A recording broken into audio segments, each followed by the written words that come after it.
Magandang araw mga kaibigan. Magkapit pandasal muna po tayo. Ito po si Father Nono. Mga kapamilya, may nakapagsabi po sa akin na ngayong buwan daw ng Abril ay Autism Awareness Month. Espesyal na buwan para sa mga taong may kakaibang kakayahan. Maganda pong alalahanin natin sila, pati na ang mga taong nagmamahal at nag-aalaga sa kanila. Mabuhay po kayong lahat. May kaibigan po ako na may anak na autistic. Aaminin niya raw agad na mahirap at mabigat na responsibilidad ang pag-alaga sa isang autistic. Subalit, mahal na mahal niya ang kanyang anak. At sa pagdaan ng panahon, may mga natutunan siya sa buhay. Una, madalas tawagin na abnormal ang mga autistic. Subalit anya, sino nga ba ang nagsasabi nagtatalaga kung ano ang normal at hindi normal? Diba, ginawa tayo ng Diyos na bukod tangi.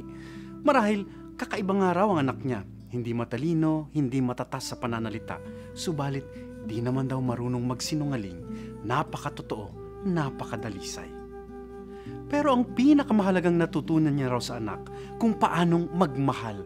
Susubukan daw talaga ang iyong pasensya sa pag-aalaga sa kanila. Hahatakin, babanatin ang iyong puso. At marahilan niya, yun ang dahilan kung bakit ginawa sila ng Diyos. Upang matuto tayong magmahal ng tunay. At sa huli maunawaan at maranasan natin ang kapangyarihan at kadakilaan ng pag-ibig.